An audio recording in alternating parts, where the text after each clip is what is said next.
Tara, wala na patumpik-tumpik pa. Dahil ngayong araw na ito ay gagawa tayo ng not so perfect na puto flan pero hindi maghihiwalay. So, di ba? Tara, simulan na natin.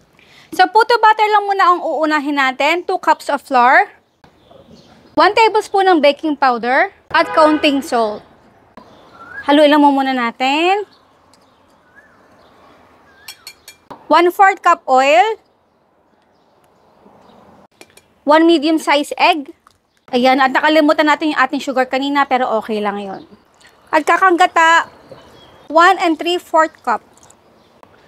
Okay, haluin natin. So, okay lang yan kapag nakita nyo na well-mixed na yung ating mixture, ay may mga buo-buo pa yan. So, okay lang yan kasi sasalain naman natin.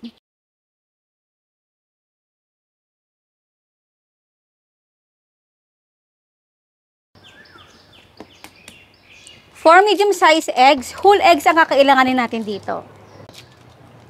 Salt, aswete powder, vanilla essence, at ng ating 1 can ng condensed milk or 380 to 390 grams. Okay, haluin natin. So, huwag niyong iangat yung inyong whisk habang ito inihahalo para maiwasan natin ang pagbubbles ng ating flan later on. Habang natin ito yung wini-whisk at wala na nag-umuo dito sa ating egg mixture, ay ilalagay na natin dito yung ating isang latang evaporated milk, 387 ml.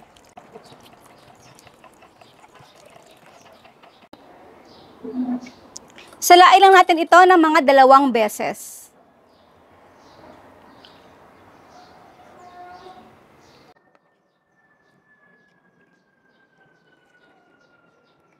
Kasi huwag niyo muna ito nga isasalang at habang tayo naghihintay naman ay nagpapainit na ako ng ating steamer.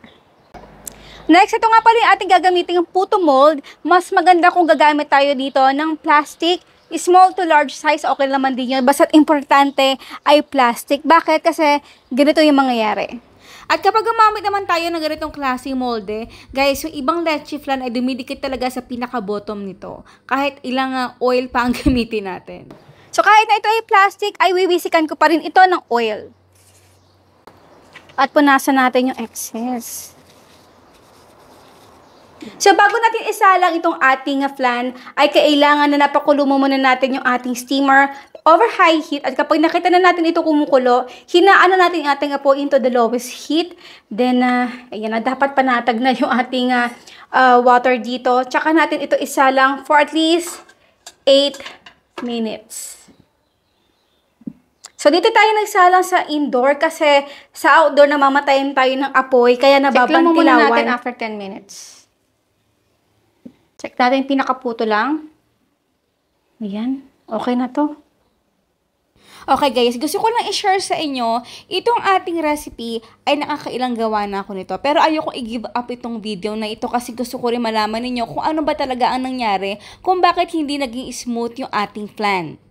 Kadalasan kasi is either lang nagbabubbles, pero smooth pa rin. Ito naman, walang bubbles sa loob, pero medyo may pagka-rough ng konti yung pinaka-flan natin. Bakit? Feeling ko, yung ginamit kong pampakulay dito na locally made na pampakulay ng color orange, ay medyo naka-apekto ito sa texture ng ating flan.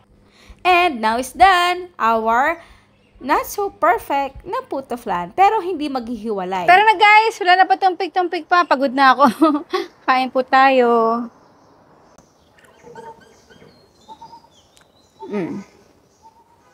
Hindi siya naghihiwalay. Tamang-tama yung tamis. Blend na blend. Cake. Tapos meron tayong mararamdamang smooth galing dito sa ating leche flan. Hindi siya ganun katamisan. Tamang-tama lang yung ating timpla. Napakasarap. Try nyo to. Though it doesn't look smooth, pero napakasarap. Saka dumikit siya talaga sa puto natin. Oh. Hindi siya naghihiwalay.